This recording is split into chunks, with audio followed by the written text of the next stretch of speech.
സ്തുതിയും സ്തോത്രവും ആരാധനയും സ്വർഗീയ പിതാവിന് അവിടുത്തെ പുത്രനായ യേശുക്രിസ്തു വഴി അർപ്പിക്കുന്നു. നാം ധ്യാനിച്ചുകൊണ്ടിരിക്കുന്നത് പത്രോസ് എഴുതിയ 2-ാം ലേഖനം 3-ാം അധ്യായമാണ്. 8 തൊട്ട് വായിക്കുന്നു. പ്രിയപ്പെട്ടവരെ, കർത്താവിൻ്റെ മുമ്പിൽ ഒരു ദിവസം 1000 വർഷങ്ങൾ പോലെയും 1000 വർഷങ്ങൾ ഒരു ദിവസം പോലെയുമാണ് എന്ന കാര്യം നിങ്ങൾ വിസ്മരിക്കരുത്. കാലതാമസത്തെക്കുറിച്ച് ചിലർ വിചാരിക്കുന്നത് പോലെ കർത്താവ് തൻ്റെ വാഗ്ദാനങ്ങൾ പാലിക്കുന്നതിൽ താമസം വരുത്തുന്നില്ല. ആരും നശിച്ചു പോകാതെ എല്ലാവരും അനുദപിക്കണമെന്ന് അവിടുന്ന് ആഗ്രഹിക്കുന്നത് കൊണ്ട് നിങ്ങളോട് ദീർഘക്ഷമ കാണിക്കുന്നു എന്നേയുള്ളൂ. കർത്താവിൻ്റെ ദിനം കള്ളനെപ്പോലെ വരും. അപ്പോൾ ആകാശം വലിയ ശബ്ദത്തോടെ അപ്രത്യക്ഷമാകും. മൂലപദാർത്ഥങ്ങൾ എരിഞ്ഞ് ചാമ്പലാകും. ഭൂമിയും അതിലുള്ള സമസ്തവും കത്തിനശിക്കും. 10-ാം വാക്യമാണ് നാം ധ്യാനിച്ചുകൊണ്ടിരിക്കുന്നത്. കർത്താവിൻ്റെ ദിവസം കള്ളനെ പോലെ വരും. മുൻകൂട്ടി യാതൊരു അറിയിപ്പും നൽകാതെയാണ് കർത്താവിൻ്റെ വരവ് സംഭവിക്കുക. ഒരു പ്രവാചകനും മുൻകൂട്ടി പ്രവചിക്കാൻ കഴിയാത്ത ഒരു കാര്യമാണ് കർത്താവിൻ്റെ ദിവസം. കർത്താവിൻ്റെ 2-ാമത്തെ വരവ് ഏത് ദിവസമാകും എന്നത് സ്വർഗീയ പിതാവിന് മാത്രം അറിയാവുന്ന ഒരു കാര്യമാണ് അത്. എന്തായാലും വരുവാനുള്ളവൻ വരും. ദൈവത്തിൻ്റെ സമയത്തിൽ കർത്താവ് വരും. നാം ചെയ്യേണ്ടത് ഒരുങ്ങിയിരിക്കുക എന്നുള്ളതാണ്. കാലവിളംബത്തെക്കുറിച്ച് ചിലർ വിചാരിക്കുന്നത് പോലെ, എല്ലാവരും വിചാരിക്കുന്നില്ല കർത്താവ് വരുവാൻ എന്താണ് ഇത്ര വൈകുന്നത്. എല്ലാവരും അങ്ങനെ വിചാരിക്കുന്നില്ല, ചിലർ വിചാരിക്കുന്നു. കാലതാമസത്തെക്കുറിച്ച് ചിലർ വിചാരിക്കുന്നത് പോലെ കർത്താവ് തൻ്റെ വാഗ്ദാനങ്ങൾ പാലിക്കുന്നതിൽ താമസം വരുത്തുന്നില്ല. വാഗ്ദാനം ചെയ്തവൻ വിശ്വസ്തനാണ്. വീണ്ടും വരും എന്ന് പറഞ്ഞാൽ വരും. നിങ്ങളുടെ ഹൃദയം കലങ്കരുത്. ദൈവത്തിൽ വിശ്വസിക്കുവിൻ, എന്നിലും വിശ്വസിക്കുവിൻ. എൻ്റെ പിതാവിൻ്റെ ഭവനത്തിൽ അനേകം വാസസ്ഥലങ്ങളുണ്ട്. ഞാൻ വീണ്ടും വന്ന് നിങ്ങളെ ചേർത്തുകൊള്ളും. അങ്ങനെ പറഞ്ഞു പോയ കർത്താവ് വീണ്ടും വരും. ആകാശം മാറും, ഭൂമി മാറും, അവിടുത്തെ വാഗ്ദാനങ്ങൾക്ക് മാറ്റമില്ല. കാലതാമസത്തെക്കുറിച്ച് ചിലർ വിചാരിക്കുന്നത് പോലെ കർത്താവ് തൻ്റെ വാഗ്ദാനങ്ങൾ പാലിക്കുന്നതിൽ താമസം വരുത്തുന്നില്ല. 3-ാം അധ്യായത്തിൽ കള്ളപ്രവാചകന്മാർ കൊടുക്കുന്ന വാഗ്ദാനങ്ങൾ അത് പൊള്ളയായ വാഗ്ദാനങ്ങളാണ്, വിശ്വാസികളെ കബളിപ്പിക്കുന്ന വാഗ്ദാനങ്ങളാണ്. പക്ഷേ കർത്താവ് നൽകുന്ന വാഗ്ദാനത്തെക്കുറിച്ച് 1-ാം അധ്യായത്തിൽ പറയുന്നത് അതിമഹത്തായ പ്രഷ്യസായ വാഗ്ദാനങ്ങൾ, നിത്യത മുഴുവൻ നിലനിൽക്കുന്ന സ്വർഗീയ അനുഗ്രഹം ദൈവമക്കൾക്ക് തരാമെന്ന് വാക്കു തന്നിട്ടുണ്ട്. ഞാൻ വീണ്ടും വന്ന് നിങ്ങളെ ചേർക്കും. ആ വാഗ്ദാനത്തിന് യാതൊരു മാറ്റവും ഇല്ല. ചിലർ വിചാരിക്കും, എന്താണ് ഇത്രയും കാലമായിട്ട് വരാതിരിക്കുന്നത്?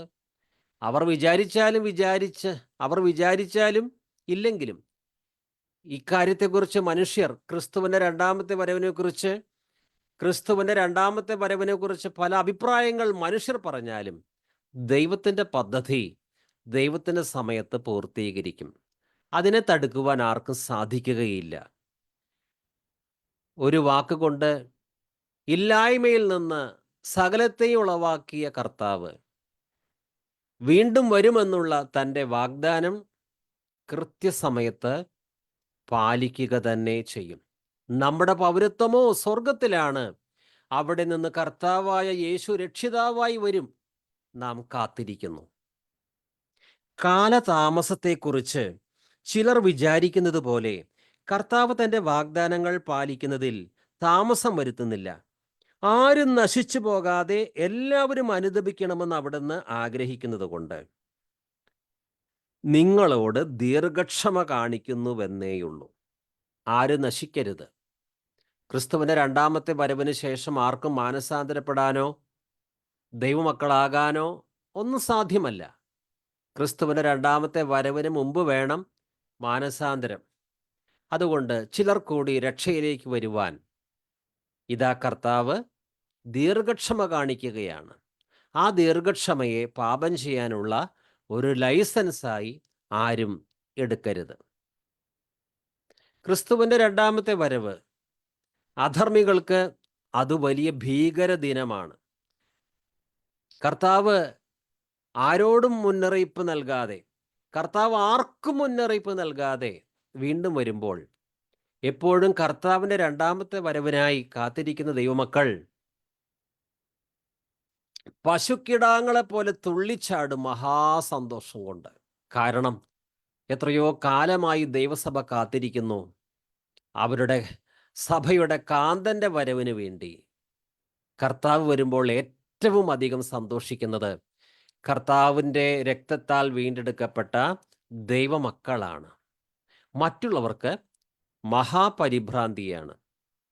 ലൂക്കോസിന്റെ സുവിശേഷം 6:38 വായിക്കാം. ലൂക്കോസ് സുവിശേഷം 6:38. കൊടുപ്പീൻ, എന്നാൽ നിങ്ങൾക്ക് കിട്ടും.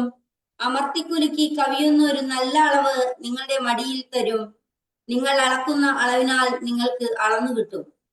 ക്രിസ്തു പറഞ്ഞിട്ടുണ്ട്, ഇതാ ഞാൻ വേഗം വരുന്നു, ഓരോരുത്തരും അവനവൻ്റെ പ്രവൃത്തിക്ക് തക്ക പ്രതിഫലം നൽകുവാൻ എൻ്റെ പക്കലുണ്ട്.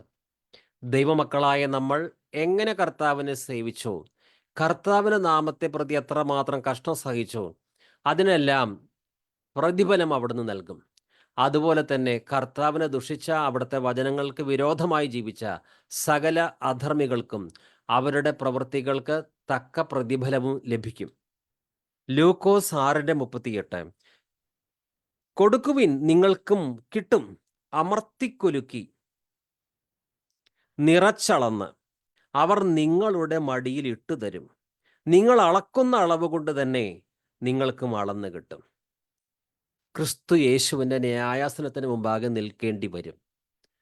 അവനവൻ ശാരീരികതയിലിരിക്കുമ്പോൾ ചെയ്യുന്ന പ്രവൃത്തികൾ നല്ലതാകട്ടെ ചീത്തയാകട്ടെ, അതിന് തക്ക വിധം പ്രാപിക്കേണ്ടതിന് നാം എല്ലാവരും യേശു ക്രിസ്തുവിൻ്റെ ന്യായാസനത്തിന് മുമ്പാകെ നിൽക്കേണ്ടതാണ്. യോവേൽ പ്രവാചകന്റെ പുസ്തകം 3:18. യോവേൽ പ്രവാചകന്റെ പുസ്തകം 3:18. അന്നാളിൽ പർവ്വതങ്ങൾ പുതുവീഞ്ഞ് പൊഴിക്കും, കുന്നുകൾ പാൽ ഒഴുക്കും, യഹൂദയിലെ എല്ലാ തോടുകളും വെള്ളം ഒഴുക്കും. യഹോവയുടെ ആലയത്തിൽ നിന്നും ഒരു ഉറവ പുറപ്പെട്ട് ചിത്തേം താഴ്വരയെ നനയ്ക്കും. ക്രിസ്തുവിന്റെ വരവ് ദൈവമക്കൾക്ക് മഹാസന്തോഷം പ്രദാനം ചെയ്യുമ്പോൾ അധർമ്മികൾ പേടിച്ചു വിറയ്ക്കുന്നു. യോവേൽ 3:18.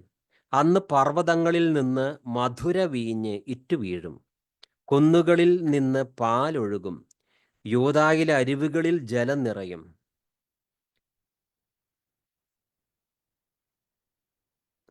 ആരും നശിച്ചു പോകാതെ എല്ലാവരും മാനസാന്തരപ്പെടണം. സർവശക്തനായ ദൈവം ഇന്നും മനുഷ്യവർഗത്തോട് പറയുന്നത് എന്താണ്? സകല ഭൂസീമാവാസികളുമായുള്ളവരെ എങ്കിലേക്ക് തിരിഞ്ഞ് രക്ഷ പ്രാപിക്കുവിൻ. ഇന്ന് ലോകത്തിൽ വിവിധയിടങ്ങളിൽ സുവിശേഷം ഉദ്ഘോഷിക്കപ്പെടുന്നു, വിവിധ മാധ്യമങ്ങൾ വഴി. പക്ഷെ യേശുവിൻ്റെ രണ്ടാമത്തെ വരവ് സംഭവിച്ചാൽ ഈ സുവിശേഷ ഘോഷണം നിലയ്ക്കും. മാനസാന്തരപ്പെട്ട് സുവിശേഷത്തിൽ വിശ്വസിക്കുവിൻ എന്നുള്ള സന്ദേശം ഇപ്പോൾ ലോകത്തിലെ എല്ലാ മുക്കിലും മൂലയിലും മുഴങ്ങിക്കൊണ്ടിരിക്കുകയാണ് വിവിധ മാധ്യമങ്ങൾ വഴി. പക്ഷേ ക്രിസ്തുവിൻ്റെ രണ്ടാമത്തെ വരവ് സംഭവിച്ചാൽ അങ്ങനെ ഒരു സുവിശേഷ ഘോഷണം നമ്മൾ കേൾക്കുകയില്ല. സുവിശേഷം അനുസരിച്ച് എങ്ങനെ ജീവിച്ചു, സുവിശേഷത്തോട് ഓരോ വ്യക്തിയും ഏത് രീതിയിൽ പ്രതികരിച്ചു, അനുകൂലമായിട്ടോ പ്രതികൂലമായിട്ടോ, അതിന് തക്ക പ്രതിഫലം നൽകുവാനാണ് ക്രിസ്തു വരുന്നത്. ക്രിസ്തു വരുമ്പോൾ ആർക്കും, അതുവരെ രക്ഷിക്കപ്പെടാത്തവർക്ക് രക്ഷിക്കപ്പെടുവാൻ ഒരവസരമില്ല. മാനസാന്തരപ്പെടാത്തവർക്ക് അപ്പോൾ മാനസാന്തരപ്പെടാൻ അവസരമില്ല. അതുകൊണ്ട് ക്രിസ്തുവിൻ്റെ രണ്ടാമത്തെ വരവിന് മുമ്പാണ് ലോകത്തിലെ സകല പാപികളും മാനസാന്തരപ്പെട്ട് ക്രിസ്തുവിലൂടെ ആത്മരക്ഷ നേടേണ്ടത്. അതുകൊണ്ട് ദൈവം പറഞ്ഞിരിക്കുന്നത് ഏശയ്യാ 45:22. യേശയ്യാവ് 45:22. സകല ഭൂവാസികളുമായുള്ളവരെ എങ്കിലേക്ക് തിരിഞ്ഞ് രക്ഷപ്പെടുവീൻ. ഞാനല്ലാതെ വേറൊരു ദൈവവും ഇല്ലല്ലോ. എന്നാണ് നിന്റെ മുമ്പിൽ ഏത് മുഴങ്ങാലും മടങ്ങും. ഏശയ്യ 45:22. ഭൂമിയുടെ അതിർത്തികളെ എന്നിലേക്ക് തിരിഞ്ഞ് രക്ഷപ്പെടുക. ഞാനാണ് ദൈവം, ഞാനല്ലാതെ മറ്റൊരു ദൈവം ഇല്ല. ഭൂമിയുടെ അതിർത്തികളെ, ഭൂമിയുടെ എല്ലാ കോണുകളിലുമുള്ള എല്ലാവരും കർത്താവിലേക്ക് തിരിഞ്ഞ് രക്ഷ പ്രാപിക്കണം. രക്ഷിക്കപ്പെടാത്തവർ ക്രിസ്തുവിൻ്റെ രണ്ടാമത്തെ വരവിന് മുമ്പ് രക്ഷിക്കപ്പെടണം. രക്ഷിക്കപ്പെട്ടവരോ, രക്ഷിക്കപ്പെട്ടവർക്കാണ് പത്രോസ് ഈ ലേഖനം എഴുതിയിരിക്കുന്നത്. അവർ എത്ര ഭക്തിയിൽ, വിശുദ്ധിയിൽ ജീവിക്കണം. കുഞ്ഞാടിൻ്റെ കാന്ത തന്നെത്താൻ ഒരുക്കിക്കൊണ്ടിരിക്കുകയാണ്.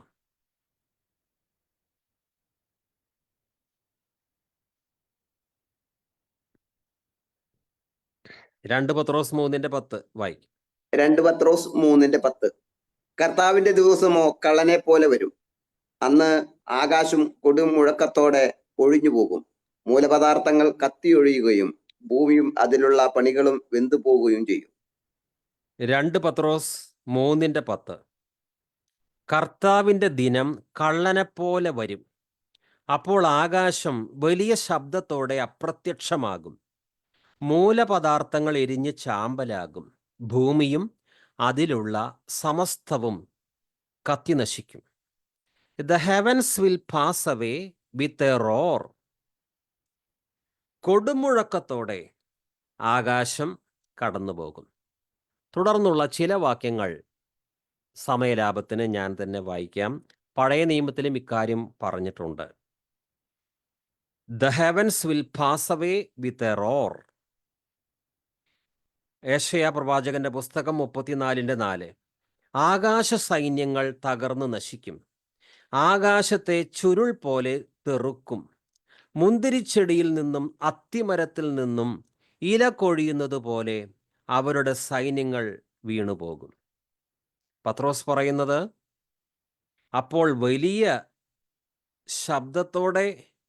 അപ്പോൾ ആകാശം വലിയ ശബ്ദത്തോടെ അപ്രത്യക്ഷമാകും. മൂലപദാർത്ഥങ്ങൾ എരിഞ്ഞ് ചാമ്പലാകും. ഭൂമിയും അതിലുള്ള സമസ്തവും കത്തിനശിക്കും.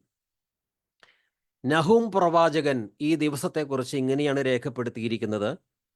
നഹൂം 1:5. പർവ്വതങ്ങൾ അവിടുത്തെ മുൻപിൽ പ്രകമ്പനം കൊള്ളുന്നു.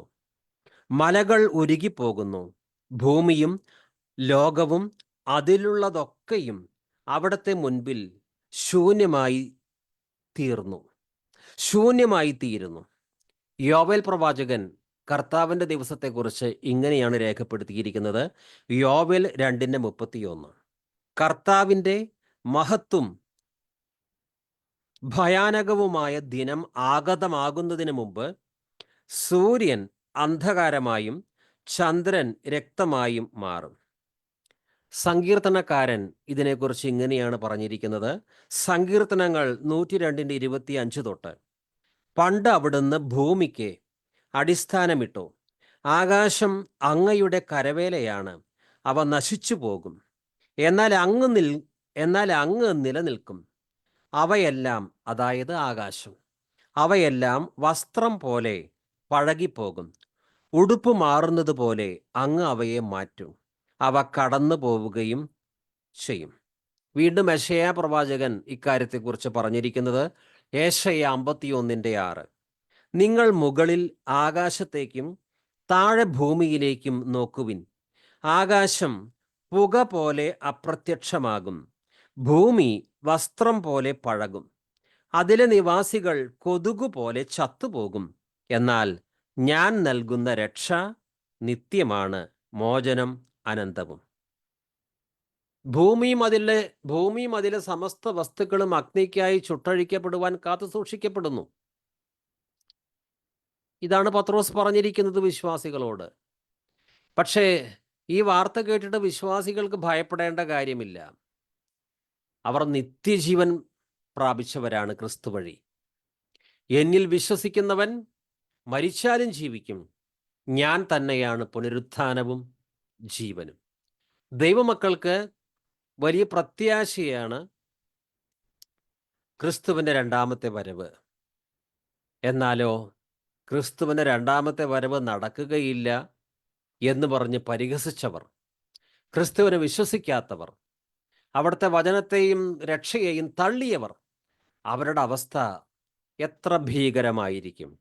ഹല്ലേലൂയ, സ്തോത്രം. കർത്താവ് തന്നെ ഇപ്രകാരം പറഞ്ഞു, മത്തായി 24:35, ആകാശവും ഭൂമിയും കടന്നു പോകും, എന്നാൽ എൻ്റെ വചനങ്ങൾ കടന്നു പോവുകയില്ല. എബ്രായ ലേഖന കർത്താവ് ഇക്കാര്യത്തെക്കുറിച്ച് പറയുന്നത് എബ്രായർ 1:10 തൊട്ട്, കർത്താവേ, ആദിയിൽ അങ്ങ് ഭൂമിക്ക് അടിസ്ഥാനമിട്ടു, ആകാശം അങ്ങയുടെ കരവേലയാണ്, അവയൊക്കെ നശിക്കും, അങ്ങ് മാത്രം നിലനിൽക്കും, വസ്ത്രം പോലെ അവ പഴകിപ്പോകും, മേലങ്കി പോലെ അങ്ങ് അവയെ മടക്കും, വസ്ത്രം പോലെ അവ മാറ്റപ്പെടും, എന്നാൽ അങ്ങയ്ക്ക് മാറ്റമില്ല, അങ്ങയുടെ വത്സരങ്ങൾ അവസാനിക്കുകയും ഇല്ല. കർത്താവിൻ്റെ വരവ് അധർമ്മികൾക്ക് ഒരു വലിയ ന്യായവിധിയുടെ ദിവസമാണ്. വെളിപ്പാട് 20-10 തൊട്ട്, അവരെ വഴിതെറ്റിക്കുന്ന പിശാചാകട്ടെ മൃഗവും വ്യാജപ്രവാചകനും വസിച്ചിരുന്ന ഗന്ധകാഗ്നി തടാകത്തിലേക്ക് എറിയപ്പെട്ടു. അവിടെ രാപ്പകൽ നിത്യകാലത്തേക്ക് അവർ പീഡിപ്പിക്കപ്പെടും. ഞാൻ വെണ്മയേറിയ ഒരു വലിയ സിംഹാസനവും അതിലിരിക്കുന്നവനെയും കണ്ടു. അവൻ്റെ സന്നിധിയിൽ നിന്ന് ഭൂമിയും ആകാശവും ഓടിയകന്നു, അവയ്ക്ക് ഒരു സങ്കേതവും ലഭിച്ചില്ല. ഇതെല്ലാം നിശ്ചയമായും സംഭവിക്കാൻ പോകുന്ന കാര്യങ്ങളാണ്. ഞാൻ വെണ്മയേറിയ ഒരു വലിയ സിംഹാസനവും അതിൽ ഇരിക്കുന്നവനെയും കണ്ടു. അവൻ്റെ സന്നിധിയിൽ നിന്ന് ഭൂമിയും ആകാശവും ഓടിയകന്നു, അവയ്ക്ക് ഒരു സങ്കേതവും ലഭിച്ചില്ല.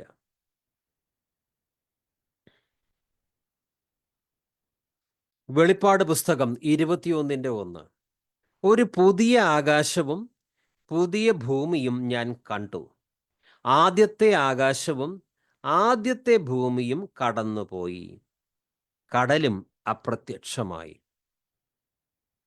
പത്രോസ് പറയുന്ന വാക്യത്തിൻ്റെ ക്രോസ് റെഫറൻസുകളാണ് നമ്മൾ വായിച്ചുകൊണ്ടിരിക്കുന്നത്. നാം ധ്യാനിക്കുന്നത് 2 പത്രോസ് 3:10. കർത്താവിൻ്റെ ദിനം കള്ളനെപ്പോലെ വരും, അപ്പോൾ ആകാശം വലിയ ശബ്ദത്തോടെ അപ്രത്യക്ഷമാകും, മൂലപദാർത്ഥങ്ങൾ എരിഞ്ഞ് ചാമ്പലാകും, ഭൂമിയും അതിലുള്ള സമസ്തവും കത്തിനശിക്കും. ഇക്കാര്യത്തെക്കുറിച്ച് പഴയ നിയമത്തിലും പുതിയ നിയമത്തിലും ധാരാളം വാക്യങ്ങളുണ്ട്. വീണ്ടും 2 പത്രോസ് 3:7, വിധിയുടെയും ദുഷ്ടമനുഷ്യരുടെ നാശത്തിൻ്റെയും ദിനത്തിൽ അഗ്നിക്കിരയാകേണ്ടതിന് ഇപ്പോഴുള്ള ആകാശവും ഭൂമിയും അതേ വചനത്താൽ തന്നെ സൂക്ഷിക്കപ്പെടുന്നു. വിധിയുടെയും ദുഷ്ടമനുഷ്യരുടെ നാശത്തിൻ്റെയും ദിനത്തിൽ അഗ്നിക്കിരയാകേണ്ടതിന് ഇപ്പോഴുള്ള ആകാശവും ഭൂമിയും അതേ വചനത്താൽ തന്നെ സൂക്ഷിക്കപ്പെടുന്നു.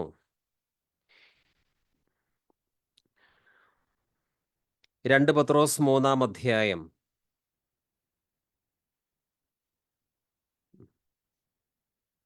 2 പത്രോസ് 3:12, ആകാശം തീയിൽ വെന്തു നശിക്കുകയും മൂലപദാർത്ഥങ്ങൾ വെന്തുരുകുകയും ചെയ്യുന്ന ദൈവത്തിൻ്റെ ആഗമന ദിനത്തെ പ്രതീക്ഷിക്കുകയും ത്വരിതപ്പെടുത്തുകയും ചെയ്യുവിൻ.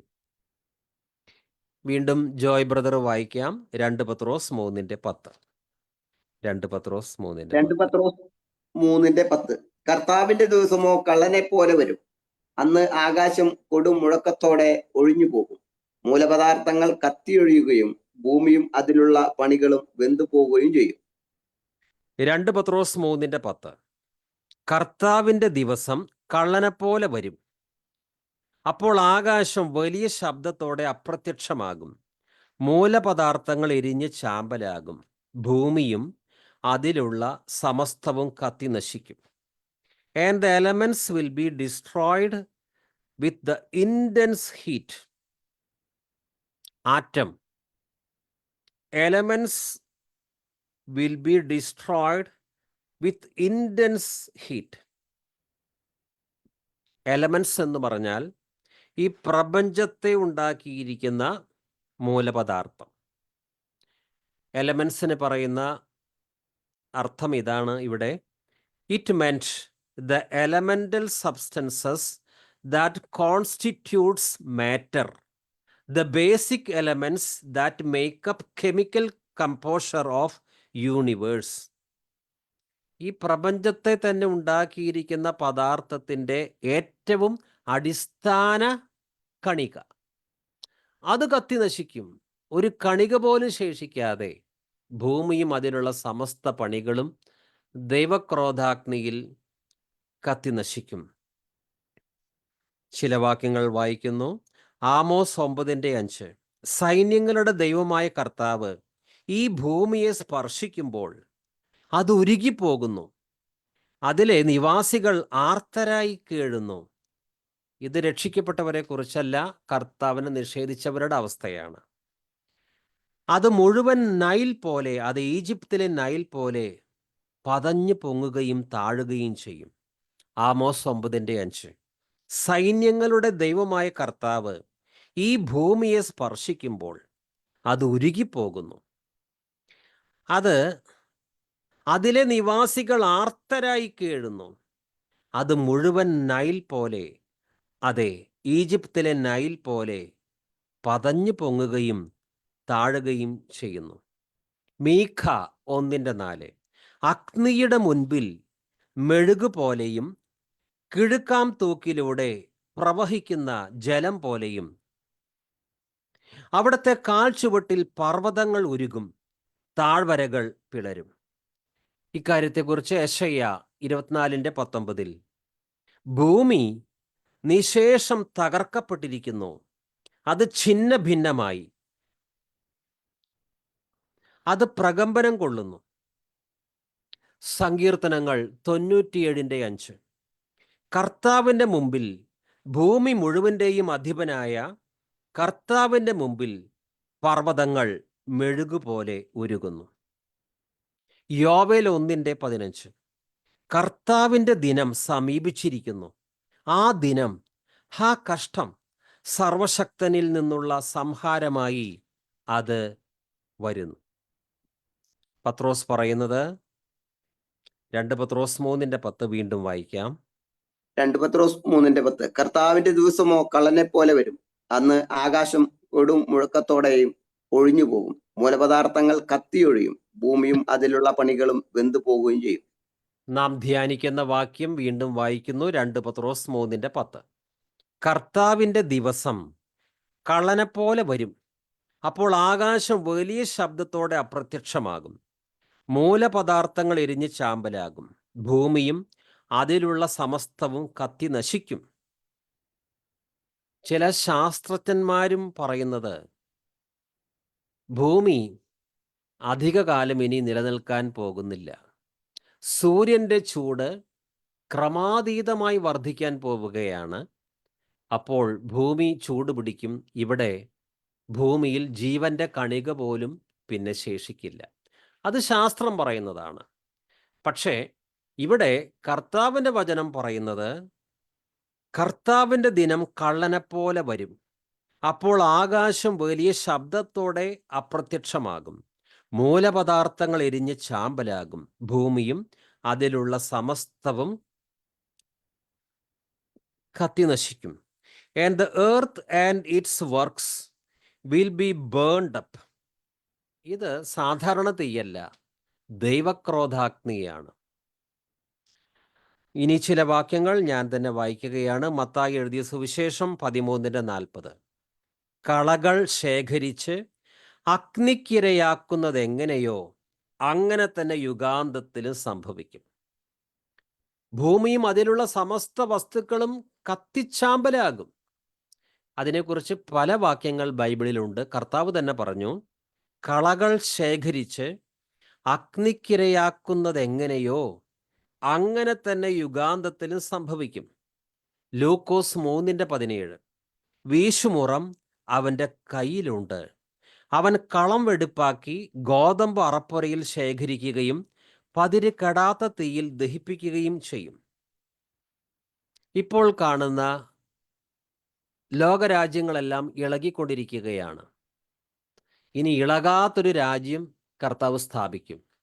അതുകൊണ്ട് സകല ലോകരാജ്യങ്ങളും, എത്ര ശക്തമായ കോൺസ്റ്റിറ്റ്യൂഷൻ ഉണ്ട് എന്ന് പറയുന്ന രാജ്യങ്ങളും ഇളകിക്കൊണ്ടിരിക്കുകയാണ്. എന്നേക്കുമായി തകരുവാൻ വേണ്ടിയാണ് അവ ഇപ്പോൾ തന്നെ ഇളകിക്കൊണ്ടിരിക്കുന്നത്. ഒടുവിൽ ഇളകാത്ത രാജ്യം സ്ഥാപിക്കുമ്പോൾ ഇപ്പോൾ ഇളകിക്കൊണ്ടിരിക്കുന്നതൊക്കെ പൂർണ്ണമായി ഇല്ലാതാകും. എബ്രായ ലേഖനം 12:26 തൊട്ട്. അന്ന് അവൻ്റെ സ്വരം ഭൂമിയെ ഇളക്കി. എന്നാൽ ഇനിയും ഒരിക്കൽ കൂടി ഞാൻ ഭൂമിയെ മാത്രമല്ല ആകാശത്തെയും ഇളക്കും എന്ന് ഇപ്പോൾ അവൻ വാഗ്ദാനം ചെയ്തിരിക്കുന്നു. ഇനിയും ഒരിക്കൽ കൂടി എന്ന പ്രയോഗം സൂചിപ്പിക്കുന്നത് ഇളക്കപ്പെട്ടവ, അതായത് സൃഷ്ടിക്കപ്പെട്ടവ നീക്കം ചെയ്യപ്പെടുമെന്നാണ്. ഇളക്കപ്പെടാൻ പാടില്ലാത്തവ നിലനിൽക്കാൻ വേണ്ടിയാണ് ഇത്. സുസ്ഥിരമായ ഒരു രാജ്യം ലഭിച്ചതിൽ നമുക്ക് നന്ദിയുള്ളവരായിരിക്കാം. അങ്ങനെ ദൈവത്തിന് സ്വീകാര്യമായ ആരാധന ഭയഭക്തിയാദരങ്ങളോടെ സമർപ്പിക്കാം. ഞാൻ ഭൂമിയെ മാത്രമല്ല ആകാശത്തെയും ഇളക്കും എന്ന് ഇപ്പോൾ അവൻ വാഗ്ദാനം ചെയ്തിരിക്കുന്നു. ഇനിയും ഒരിക്കൽ കൂടി എന്ന പ്രയോഗം സൂചിപ്പിക്കുന്നത് ഇളക്കപ്പെട്ടവ, സൃഷ്ടിക്കപ്പെട്ടവ നീക്കം ചെയ്യപ്പെടുമെന്നാണ്. ഇളക്കപ്പെടാൻ പാടില്ലാത്തവ നിലനിൽക്കാൻ വേണ്ടിയാണ് ഇത്. ഇളകാത്ത രാജ്യം സ്ഥാപിക്കുന്നതിന് മുമ്പ് ഇളകിക്കൊണ്ടിരിക്കുന്ന ഇന്നത്തെ വ്യവസ്ഥകളെല്ലാം പാടെ മാറ്റും. എന്നിട്ട് ഇളകാത്ത രാജ്യം അവിടുന്ന് സ്ഥാപിക്കും. സുസ്ഥിരമായ ഒരു രാജ്യം ലഭിച്ചതിൽ നമുക്ക് നന്ദിയുള്ളവരായിരിക്കാം. അങ്ങനെ ദൈവത്തിന് സ്വീകാര്യമായ ആരാധന ഭയഭക്തിയാദരങ്ങളോടെ സമർപ്പിക്കാം. 10 ഏക്കർ ഭൂമി കിട്ടിയാൽ സന്തോഷിക്കുന്ന ധാരാളം ആളുകളുണ്ട്. പക്ഷേ കുറച്ച് വർഷങ്ങൾ ജീവിച്ചാൽ ആ വ്യക്തി മരിക്കുകയാണ്. കാരണം എന്നേക്കും ഇവിടെ ജീവിക്കാൻ സാധിക്കില്ലല്ലോ. പക്ഷെ ദൈവമക്കൾക്ക് ലഭിക്കുന്നത് ഏതാനും ചില വർഷത്തേക്ക് മാത്രം ജീവിക്കാൻ കൊള്ളാകുന്ന ഒരു ഭൂപ്രദേശമല്ല, പിന്നെയോ സുസ്ഥിരമായ ഒരു രാജ്യം ലഭിച്ചതിൽ. 10 ഏക്കറല്ല, ഒരു രാജ്യം, ഇളകാത്ത രാജ്യം, സ്വർഗരാജ്യം, ദൈവത്തിൻ്റെ സമ്പൂർണ്ണ ഭരണത്തിന് കീഴുള്ള രാജ്യം, സുസ്ഥിരമായ ഒരു രാജ്യം ലഭിച്ചതിൽ നമുക്ക് നന്ദിയുള്ളവരായിരിക്കാം. അങ്ങനെ ദൈവത്തിന് സ്വീകാര്യമായ ആരാധന ഭയഭക്തിയാദരങ്ങളോട് സമർപ്പിക്കാം. നാം ധ്യാനിക്കുന്ന വാക്യം വീണ്ടും വായിക്കുന്നു. 2 പത്രോസ് 3:10. കർത്താവിൻ്റെ ദിനം കള്ളനെ പോലെ വരും. അപ്പോൾ ആകാശം വലിയ ശബ്ദത്തോടെ അപ്രത്യക്ഷമാകും. മൂലപദാർത്ഥങ്ങൾ എരിഞ്ഞ് ചാമ്പലാകും. ഭൂമിയും അതിലുള്ള സമസ്തവും കത്തി നശിക്കും. സങ്കീർത്തനങ്ങൾ 75:3. ഭൂമി സകല നിവാസികളോടും കൂടെ പ്രകമ്പനം കൊള്ളുമ്പോൾ ഞാനാണ് അതിൻ്റെ തൂണുകളെ ഉറപ്പിച്ചു നിർത്തുന്നത്. ഏശയ്യ 24:18 തൊട്ട്. ഭീകര ശബ്ദം കേട്ട് ഓടിപ്പോകുന്നവർ കുഴിയിൽ വീഴും. കുഴിയിൽ നിന്ന് കയറുന്നവർ കെണിയിൽപ്പെടും. ആകാശജാലകങ്ങൾ തുറക്കപ്പെട്ടിരിക്കുന്നു. ഭൂമിയുടെ അടിസ്ഥാനങ്ങൾ വിറകൊള്ളുന്നു. ഭൂമി നിശേഷം തകർക്കപ്പെട്ടിരിക്കുന്നു. അത് ഛിന്ന ഭിന്നമായി. അത് പ്രകമ്പനം കൊള്ളുന്നു. ഭൂമി ഉന്മത്തനെ പോലെ ആടിയുലയുന്നു. കുടിൽ പോലെ ഇളകിയാടുന്നു. അത് താങ്ങുന്ന അകൃത്യം അത്ര ഭാരമേറിയതാണ്. അത് വീഴുന്നു, ഇനി എഴുന്നേൽക്കുകയില്ല. ഒരിക്കലും എഴുന്നേൽക്കാൻ പറ്റാത്ത രീതിയിലുള്ള ഒരു വീഴ്ച ഭൂമിക്കുണ്ടാകും. ഏശയ്യ 34:4. ആകാശ സൈന്യങ്ങൾ തകർന്നു നശിക്കും. ആകാശത്തെ ചുരുൾ പോലെ തെറുക്കും. മുന്തിരിച്ചെടിയിൽ നിന്നും അത്തിമരത്തിൽ നിന്നും ഇല കൊഴിയുന്നത് പോലെ അവരുടെ സൈന്യങ്ങൾ വീണുപോകും. ഇളകുന്നതിനെയെല്ലാം മാറ്റി ഇളകാത്തത് സ്ഥാപിക്കാൻ പോകുന്നു. അതുകൊണ്ട് പത്രോസ് പറയുന്നത് ആ പുതിയ ആകാശത്തിനും ഭൂമിക്കും വേണ്ടിയാണ് നാം കാത്തിരിക്കുന്നത്. വാഗ്ദാനം ചെയ്തവൻ ആ വാഗ്ദാനം നിവർത്തിക്കുക തന്നെ ചെയ്യും. വെളിപ്പാട് 21:1. ഒരു പുതിയ ആകാശവും പുതിയ ഭൂമിയും ഞാൻ കണ്ടു.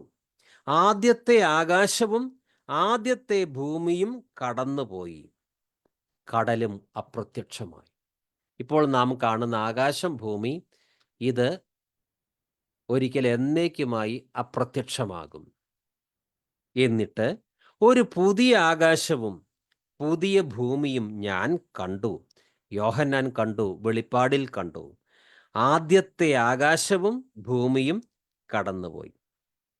2 പത്രോസ് 3:7. വിധിയുടെയും ദുഷ്ടമനുഷ്യരുടെ നാശത്തിൻ്റെയും ദിനത്തിൽ അഗ്നിക്കിരയാകേണ്ടതിന് ഇപ്പോഴുള്ള ആകാശവും ഭൂമിയും അതേ വചനത്താൽ തന്നെ സൂക്ഷിക്കപ്പെടുന്നു. വിധിയുടെയും ദുഷ്ടമനുഷ്യരുടെ നാശത്തിൻ്റെയും ദിനത്തിൽ അഗ്നിക്കിരയാകേണ്ടതിന് ഇപ്പോഴുള്ള ആകാശവും ഭൂമിയും അതേ വചനത്താൽ തന്നെ സൂക്ഷിക്കപ്പെടുന്നു.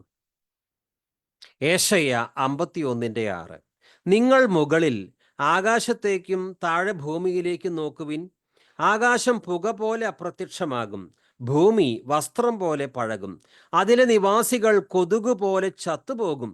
എന്നാൽ ഞാൻ നൽകുന്ന രക്ഷ നിത്യമാണ്, മോചനം അനന്തവും. വീണ്ടും പത്രോസ് പറയുന്നു, 2 പത്രോസ് 3:12. ആകാശം തീയിൽ വെന്തു നശിക്കുകയും മൂലപദാർത്ഥങ്ങൾ വെന്തുരുകുകയും ചെയ്യുന്ന ദൈവത്തിൻ്റെ ആഗമന ദിനത്തെ പ്രതീക്ഷിക്കുകയും ത്വരിതപ്പെടുത്തുകയും ചെയ്യുവിൻ. നാഹൂം പ്രവാചകൻ ഇതിനെക്കുറിച്ച് പറയുന്നത് ഇങ്ങനെയാണ്. നാഹൂം 1:5. പർവ്വതങ്ങൾ അവിടുത്തെ മുൻപിൽ പ്രകമ്പനം കൊള്ളുന്നു, മലകൾ ഉരുകിപ്പോകുന്നു, ഭൂമിയും ലോകവും അതിലുള്ളതൊക്കെയും അവിടുത്തെ മുൻപിൽ ശൂന്യമായി തീരുന്നു. യോവേൽ പ്രവാചകൻ ഇക്കാര്യം മുൻകൂട്ടി രേഖപ്പെടുത്തിയിട്ടുണ്ട്. യോവേൽ 2:31. കർത്താവിൻ്റെ മഹത്വം ഭയാനകവുമായ ദിനം ആഗതമാകുന്നതിന് മുൻപ് സൂര്യൻ അന്ധകാരമായും ചന്ദ്രൻ രക്തമായും മാറും. മീഖാ പ്രവാചകൻ രേഖപ്പെടുത്തിയിരിക്കുന്നത് വായിക്കുന്നു. മീഖാ 1:4. അഗ്നിയുടെ മുൻപിൽ മെഴുകു പോലെയും കിഴുക്കാൻ തോക്കിലൂടെ പ്രവഹിക്കുന്ന ജലം പോലെയും അവിടുത്തെ കാൽ ചുവട്ടിൽ പർവ്വതങ്ങൾ ഉരുകും, താഴ്വരകൾ പിളരും. 97-ാം സങ്കീർത്തനം 5-ാം വാക്യം. കർത്താവിൻ്റെ മുൻപിൽ, ഭൂമി മുഴുവൻ്റെയും അധിപനായ കർത്താവിൻ്റെ മുൻപിൽ പർവ്വതങ്ങൾ മെഴുകുപോലെ ഉരുകുന്നു. ഏശയ്യ 2:12. കർത്താവിന് ഒരു ദിനമുണ്ട്, അഹന്തയും ഉന്നതഭാവവും ഉള്ള എല്ലാറ്റിനും എതിരായ ദിനം. നാം ധ്യാനിക്കുന്ന 2 പത്രോസ് 3:10 അടുത്ത വാക്യവും 11 വായിക്കുന്നു. കർത്താവിൻ്റെ ദിനം കള്ളനെപ്പോലെ വരും. അപ്പോൾ ആകാശം വലിയ ശബ്ദത്തോടെ അപ്രത്യക്ഷമാകും, മൂലപദാർത്ഥങ്ങൾ എരിഞ്ഞ് ചാമ്പലാകും, ഭൂമിയും അതിലുള്ള സമസ്തവും കത്തിനശിക്കും. ഇവയെല്ലാം നശ്വരമാകയാൽ നമ്മുടെ പ്രതികരണം എന്തായിരിക്കണം? ഇവയെല്ലാം നശ്വരമാകയാൽ വിശുദ്ധിയോടും ദൈവഭക്തിയോടും കൂടെ ജീവിക്കുന്നതിൽ നിങ്ങൾ എത്ര ശുഷ്കാന്തിയുള്ളവരായിരിക്കണം.